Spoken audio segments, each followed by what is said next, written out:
the show. It's Anti-War Radio on Chaos 95.9 FM in Austin, Texas, where it's snowing. And I'm out here on the west coast of Babylon, living in fear, missing it all.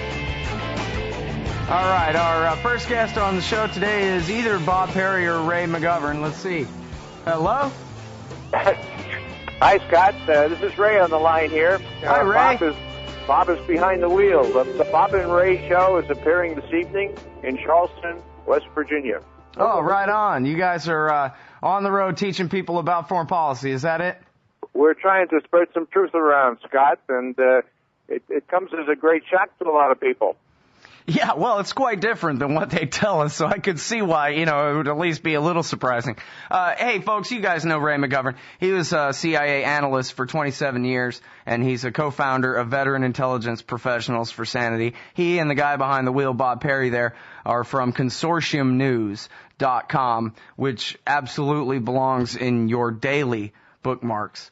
This article I'm looking at right here, Ray, new grist for hype on Iran. We're running it, of course, at original.antiwar.com/McGovern, as well as it's sitting there on the front page of consortiumnews.com today. And it starts out, here we go again, regarding the new head of the International Atomic Energy Agency, the replacement for Mohamed ElBaradei, Yukiya Amano. Did I pronounce that right? And who's this guy, and what's the dang deal? Well, as far as I know, you pronounced it right. That's how we're pronouncing it. Well, he's a new fella on the block. He took over from ElBaradei, the Egyptian fellow with all the guts. ElBaradei won a Nobel Peace Prize in 2005, and what Americans might remember him best for was his saying in a very low-key way about those spurious reports that Iraq was trying to get uranium in Niger. He cited those at a Security Council meeting and said those reports were not authentic. They were forgeries. Yeah, well, and he found that out in 30 minutes, or verified it within 30 minutes using Google. Yeah, nobody thought to check Google until ElBaradei, and it was crazy. Anyhow, the U.S. hated him and tried to prevent him from getting a third term because he had spine. And they didn't succeed, so he just left on the 1st of December this past year. This new fellow is sort of a non-entity. He's either naive, which is kind of hard to believe since he's been around forever. More likely he's more malleable, more willing to bend with the wind. And the wind is blowing very strongly in the direction of a strike on Iran's nuclear facilities, either by Israel or by Israel with a wink from the U.S. administration. It's very scary, Scott. I never thought I'd be saying this more than a year into the Obama administration, but the signs are there. The New York Times, the Washington Post, their editorial and their repertorial pages are beating the drums for war in Iran. Whereas in reality, if you look at what the intelligence people are saying, they're saying that bombshell, pardon the expression, that new finding back in November of 2007 is still valid. And some of your listeners will remember that finding said that Iran had ceased work on the nuclear weapons-related part of its nuclear program at the end of, catch this, at the end of 2003, and had not resumed work on that. Now, that was a high confidence judgment, at least, that they had stopped, that they hadn't restarted was a medium confidence judgment. And what we have now, Scott, is simply a situation where some ambiguous wording used by a Moto, who should know better, has given rise to the notion that, maybe they kept working on the weapons-related part of the nuclear program, even though the head of U.S. intelligence, Admiral Blair, said as recently as the 2nd of February, no, we don't have any evidence of that. We think that they're keeping their options open. We don't see that they've decided yet to build a nuclear weapon. So you have two sides of the same story. What is a simple American to believe? Well, as bad as some of the intelligence has been, I think at this point the intelligence community is standing up to the problem and sticking to its decision to tell the truth back at the end of 2007, despite what Cheney and Bush were both saying at that time. All right, Ray. So, well, let me just try to sum this up and see if I got this right. Basically, what's going on here is you have the politicians at the Team Obama level basically are carrying the narrative on from Bush and Cheney that whatever the Iranians are doing with their nuclear program is this nefarious thing that must be stopped, while at the same time the U.S. intelligence agencies, apparently specifically the CIA, and I see more and more quotes from Admiral Mullen, the chairman of the Joint Chiefs of Staff, talking about how he would prefer to not have a war over there. Seems like the kind of professional, built-in, permanent state would rather not do this. And yet the agenda, just like with Iraq, is being just pushed by the White House, not by the intelligence. The intelligence guys are being basically pulled down the hall by their ear, like Bart Simpson or something, and being made to kind of go along with what Hillary Clinton would have them say, I guess. Yeah, you got it, Scott. That's exactly right. The interesting thing about that National Intelligence Estimate at the end of 2007, the one that said that he had stopped working on the nuclear weapons-related part at the end of 2003, so 4 years before that. Now we get 2 more years. The interesting thing about that one is that Admiral Blair, the National Intelligence Director, had let slip that this was not one they were going to publish. You know, this one was so secret that they had to keep this under wraps. And you know what happened? Admiral Mullen and the senior military and some other forces that didn't want a war on Iran, who knew what a disaster that would be, not only to the military but to so many others, they insisted that that judgment be published. And it was. And it was a bombshell. And it served a very useful purpose in preventing the juggernaut toward war. Well, and in Iran. fact, Ray, I mean, they successfully covered it up for a year. Phil Giraldi announced that there was a new national intelligence estimate on Iran in, I believe it was September of 2006, and it went along with the headline, Dick Cheney is suppressing it. We had to wait more than a year for it to finally be released. Yeah, that's true, except there is some extenuating circumstance there, and that is that new information was being received as the thing was being written. I, too, felt that Cheney and others were putting the kibosh on the product, but when I saw it come out, I realized that the reason they didn't want the product out was because it took the wind right out of their sails. So that's what was going on then. Now, what's going on now? Well, you know, it's worse now in one sense, and that is that Admiral Mullen, who was just in Israel, following General Jones, the National Security Advisor, who was just in Israel, following Leon Panetta, the head of the CIA, who was just in Israel, following Secretary Hillary Clinton, who was just in Israel. They've all been there within the last 2 months, okay? And what does Mullen say to his military counterparts? Oh gosh, I don't think it'll be a good idea. No, I don't think it's a good idea to strike.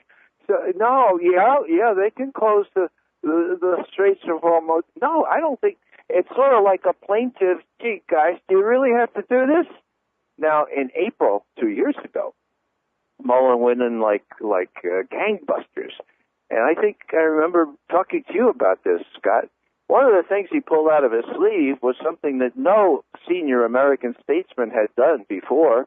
What Mullen said was, look, we don't want a war against Iran. We don't want you to drag us into one. And look, if you have any thought of perpetrating the kind of provocation that you did against the USS Liberty on the 8th of June, 1967, well, you just forget it. I'm a Navy man. I know what happened then. You're just not going to do that. Understand? Wow. Yeah, you could have made a movie of the week out of that conversation. They were made to understand. Now, I don't get the same vibes. I don't get the same tone from Mullen now. He almost feels besieged, it seems to me, and he's trying to make the right noises, but it's not he that's running things. It's not he at all. It's the fellows in the White House, Rahm Emanuel and others who, frankly, have a great difficulty distinguishing between what they perceive as the strategic interest of Israel on the one point on the one part and the strategic interests of the United States on the other. It's the same old, but this time there's one overarching difference, and that is that Obama's been around for a whole year now, and in Netanyahu, the Israeli prime minister, in his view, I'm convinced that he considers Obama a wuss, okay? Obama says, please, no more settlements in the occupied territories. Netanyahu puts his finger to his nose and gives him the high sign, okay? So, and then Obama says, oh gosh, year-end interview with Newsweek or Time, I guess it was. He says, I had such high hopes for the Arab-Israeli, and I have to confess that we haven't made any progress all year. $3 billion a year we American taxpayers are giving the Israelis. That doesn't translate into any leverage? Give me a break. Well, you're making me nostalgic for the wisdom and patience and, calm deliberation of George W. Bush. Remember that story that came out about, there's a new book, and I guess there was an advance out of there about how Dick Cheney wanted to kill Russians in Georgia after Georgia started a war in August 2008 and tried to violently take back South Ossetia and bombed Russian soldiers there and got the Russians to intervene across the mountains. Cheney wanted to bomb the Russians in the tunnels and all this, and it was Stephen Hadley, literally, like the Lockheed lawyer, and George W. Bush, the calm, patient, wise old George W. Bush, who said, no, let's not actually get into a war with the Russians, please. And apparently he had enough of Dick Cheney's great advice or something. And after all, George Bush, after all those years of you and I both turning our hair gray worrying about what he's going to do, he didn't ever bomb Iran. And now it seems like this guy, Barack Obama, is more dangerous than Bush. We could get into what sort of consequences from a war with Iran we could be looking at. Far worse, obviously, on its face, far worse consequences than what we're already dealing with the Iraq war, where we, for example, handed the country over to the Iranians, as we'll be talking about with Chris Floyd in the next hour, or next half hour here. Scott, there have been several war games. I participated in a war game, 2 years ago. These war games have sort of spun out a scenario. What happens if, for example, the Israelis strike at the Iranian nuclear facilities? It's Armageddon. It's really, really bad. Even Mullen, Admiral Mullen, the chairman of the Joint Chiefs of Staff, even he, when he was asked a couple of years ago, the Iranians could very easily seal off the Straits of Hormuz, couldn't they? Now, your listeners probably know that through those straits comes through about 40% of the exported oil from that part of the world. So that would make these economies crash even quicker. So Mullen says, well, yeah, they do have that capability, but we could take them back. Now, what does that mean? Send the Marines up those cliffs? What Marines? Where are they? There aren't any Marines to send. So, Mullen is really tearing his hair out, as are the other senior military folks. Well, and go back to January 2007 when Joe Klein wrote in, I guess, his blog at Newsweek.com, is that it? That Bush had a meeting in the tank at the Pentagon with the Joint Chiefs. And one, they told him not to surge into Iraq, which he ignored. But two, they told him don't bomb Iran. And apparently he went ahead and went with that. I guess the problem I'm having here is you seem to be saying that Admiral Mullen, for example, and the Joint Chiefs still feel the same way, only they don't have as much influence over Obama as they did with Bush. Well, I'm hoping they do, but the signs are that, when George Bush finally was dissuaded from doing that against Iran, when he made the point to Olmert, the then Israeli prime minister, Olmert was forced to believe him, okay? Bush didn't mess around. Olmert knew he wanted to do that, and now Bush is saying, no, we can't do that. Sorry about that, but that's the way it is. Now, contrast that with this very weak-seeming Obama, who compromises at every turn and who has taken no steps to put leverage on the Israelis to do anything. Take his advisors like Rahm Emanuel, like Axelrod. Those folks, if I'm of Irish extraction, and if I were advising the president or asked to advise the president on Northern Ireland, I would have to say, no, I can't do that because I have a certain bias. These people shouldn't be in there, but they are. Well, especially if you were a veteran of the Irish Republican Army, like Rahm Emanuel's a veteran of the IDF. Well, now, I have to tell you, I mean, you may know this, Scott, but to his great credit, when the Gulf War, when the balloon went up, he joined the Army again right away. You know that, right? Yeah. The Israeli Army. Exactly. Yeah. So you have this problem, and it's a real big one with Obama, as it was with George Bush. I'm hoping common sense will prevail, but it is largely, in my view, out of Obama's control. All right, enough politics. Let's talk about science here. Let's talk about the facts some more. Give us the lowdown on the so-called negotiations about the 20% enriched uranium and how, the degree to which the Iranians were willing to work with us or not, and the American government's response. And because everybody's seeing all these headlines everywhere, the Iranian nuclear threat, clearly they're making nuclear weapons, Ray. So give us the straight dope here, man. Okay. The straight dope is that no one can prove they're making nuclear weapons. They are progressing haltingly and with lots of problems on the Iranian enrichment, but all signs point to no resumption of work on the nuclear weapons-related part of it, the warhead and that kind of thing. Now, the important thing to know is that when Obama came in, he did make that very conciliatory speech.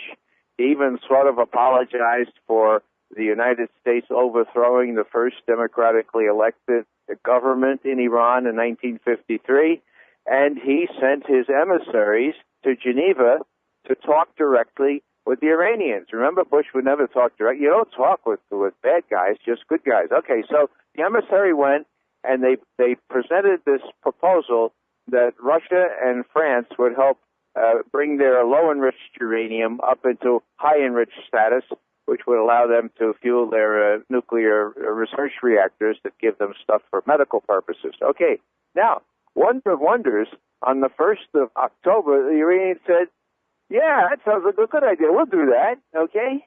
And it was a conditional yes. It was, at referendum, the main government decision, but I was shocked that the guy felt he could say, yeah, sounds like a good idea. What happens next?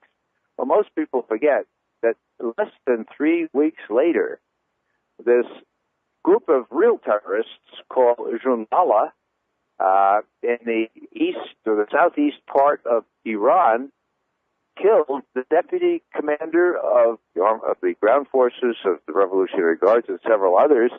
And all of a sudden, the Iranians are saying, well, can these guys be trusted?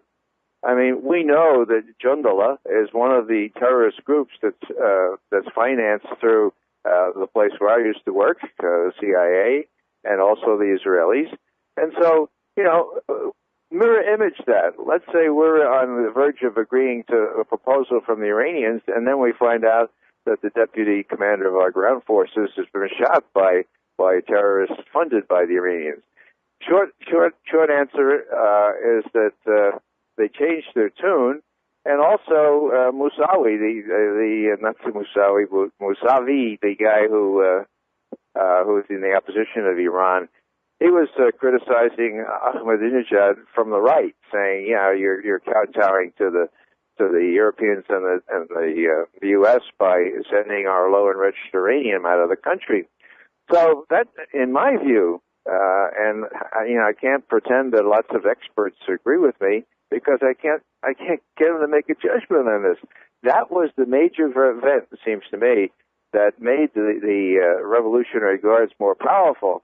And so, if this came out of the $400 million funding for covert action in that part of the world that Sy Hersh found out about, well, then Hillary Clinton can claim credit, She can claim credit for the Revolutionary Guards getting more powerful. It's the same question as ever. It's always the same. Is it stupidity or the plan? I mean, on one hand, the moderates are the enemies. If you want a war, you want so-called moderates, the people who, for political reasons, the Americans could possibly deal with and get away with on TV or whatever. If you want a war, you got to marginalize them. On the other hand, these people are the worst. So who knows what they're doing? But it's certainly the case, I think, that, all the polls said that this green movement is a pretty small minority. The country is behind the supreme leader, the Ayatollah, and behind the president, Ahmadinejad, and precisely because America and Israel threaten them every day. Yeah, and Ahmadinejad, by the way, and take this to the bank, he won the election hands down. All this business about irregularities, well, there weren't as many as there were in Florida way back when we remember. Okay? Yeah, or in Afghanistan next door under American occupation. Amen. So, what you're saying is that one can easily suspect without being paranoid that there are forces that wanted to put the kibosh on these negotiations, even though we would have gotten 75% of the low-enriched uranium that Iran has out of the country. Can you imagine? I couldn't believe that they would agree to that. They were on the verge of agreeing to it, and it was sabotaged. Sabotaged by whom? Hillary Clinton, the Secretary of State. Yeah, by terrorists that the U.S. funds. So those folks who do that sabotaging are working hand in glove with the Israeli service. The Revolutionary Guards know that. That's why Hillary Clinton is correct in this regard. That's why the Revolutionary Guards are a more potent and influential factor within Tehran at this point, and not that they just all of a sudden got more power. A lot of them got killed. They're senior generals, and their weight increased to the extent they said, "Hey, who says we can trust these Americans? Who says we can?" And so it's in limbo right now. But Obama, to his credit, I suppose, has not cut off all negotiations. So there's still a chance. But all the same pundits, all the same newspapers, all the people who are wrong about Iraq are now spewing out venom against Iran, and that's a real indicator. Yeah. Well, and if nothing else, even if, a million people get killed in the next war too here, this will be a great lesson in just how malleable the American people are and how much control the television has. I mean, even Jon Stewart on the Bill O'Reilly show has to concede that Iran is making nuclear weapons, because everybody knows that, because Jon Stewart doesn't read consortium news. He doesn't read antiwar.com. He watches TV. That's where he gets the news. And he's a pretty smart guy, and he can see through a lot of illusions. But ultimately, has he ever sat and read Gordon Prather's archives? Does he really want to know what it means to have a safeguarded nuclear facility or whatever? That's a bridge too far for him. And it's the same goes for the rest of them. There's a great clip of Ron Paul on the news where they were talking about on CNBC, where they were saying, but they're making nuclear weapons. And he said, no, they're not. And they said, oh, you believe them that they're not?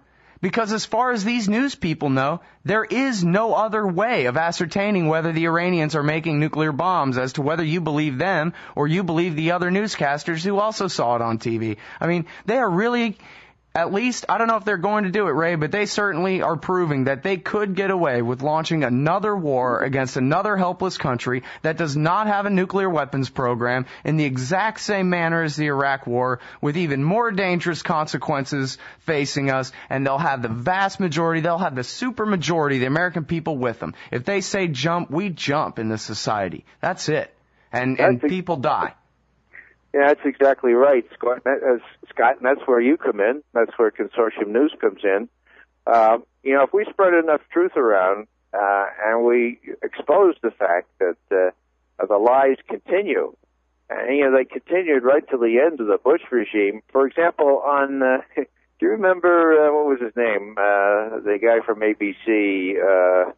I'll remember in a second. He was briefly. There was the exit interview on the 1st of December. Okay, and he says to the president, "Now, okay, we talked about Iraq, but tell me, Mr. President, why really did you think you had to go to invade Iraq?" It was Gibson. The guy's name was Gibson. Charles Gibson. Yeah, okay. The Good Morning America guy. Yeah, but now, okay, so he asked the president, what did you invade Iraq? And he says, well, Saddam Hussein wouldn't let the UN inspectors in. What was he supposed to do? Wait, Ray, you're breaking up. Say it one more time. He's gone. Anyway, the point was, you know the point. Bush actually did get away with that. He said Saddam wouldn't let the UN inspectors in, even though the UN inspectors had been in there for months, and Bush pulled them out in order to start his war, and then he skated right out of office. That was his exit interview with the official ABC News, and he told the most outright lie in the whole wide world, and Charles Gibson let him get away with it, of course. All right, y'all. Here's the chumps for you chumps, and we'll be right back with Chris Floyd from Empire Burlesque right after this. That was Ray McGovern, again, veteran intelligence professionals for Sanity and consortiumnews.com. You can find him and the great Bob Perry there.